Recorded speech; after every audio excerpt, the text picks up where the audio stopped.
Sous le thème non aux violences obstétricales et dans le cadre de la célébration du mois dédié aux droits de la femme, l'Université du Burundi, via la faculté de médecine en collaboration avec les femmes de la diaspora burundaise et celle du Burundi, a organisé vendredi 15 mars 2024 une conférence internationale Femmes burundaises 3e édition. Le professeur Deon Kamadzina, médecin gynéco-obstétricien, définit l'origine, les causes, la prévention et la prise en charge de cette complication post-partum. Fistule obstétricale, donc la femme qui a cette complication de l'accouchement qu'on appelle fistule obstétricale, donc c'est une perte incontrôlée qui est permanente de ses urines. Là où elle se trouve, il y a un coma permanent des urines. Et à quoi, dans son travail d'accouchement, il y a une complication et le bébé n'a pas pu passer et il y a une compression au niveau de la vessie.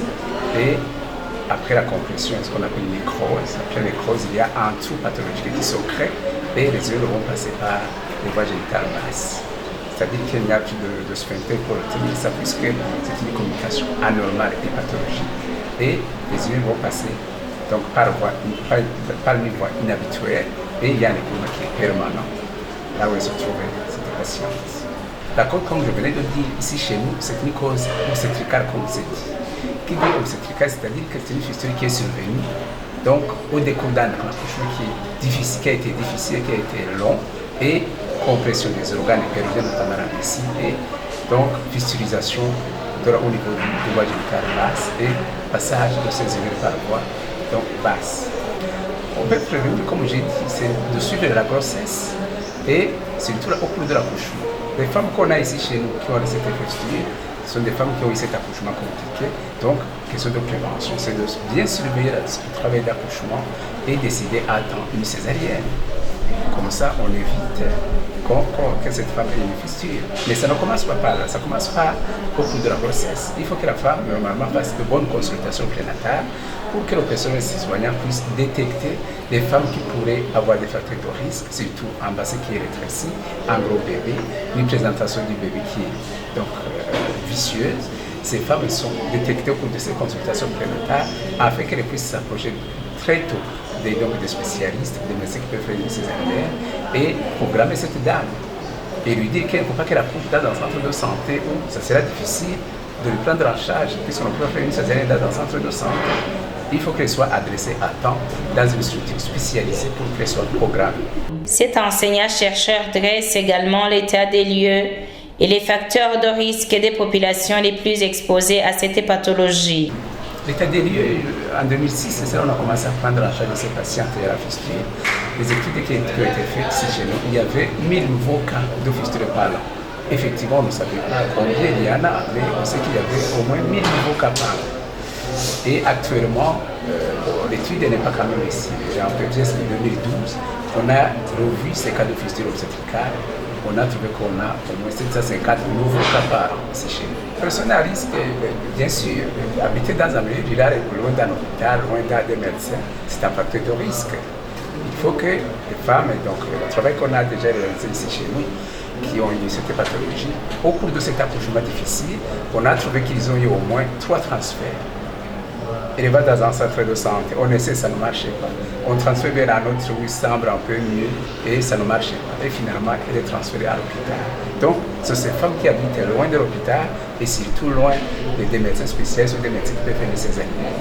D'autres facteurs de risque, bien sûr, ce sont ces femmes qui ont un bassin rétréci, les femmes de courte taille, des femmes qui sont mariées très tôt avec un bassin qui est encore immature. Normalement, on a eu des femmes qui sont mariées même à 14 à 15 ans.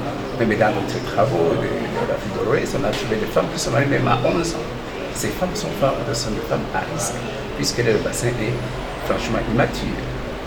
Et puis il y a d'autres facteurs de risque, bien sûr, comme j'ai dit, c'est au cours des consultations prénatales qu'on doit dépister ça, voir s'il y a une anomalie, voir si la femme a un gros bébé qui ne peut pas passer, voir sa présentation, tout ça. C'est là où on doit dépister ces risques. Donc, et essayer de recruter à taille de suivre ces femmes de près au cours de l'accouchement. Les répercussions socio-économiques marquées par des dépenses économiques, des stéréotypes de tout ordre sont légion et font le quotidien de ces malades. Les qui se sont nombreuses, dont ces femmes qui ont une fistule, elles ont accouché un enfant qui est mort, donc mort utero.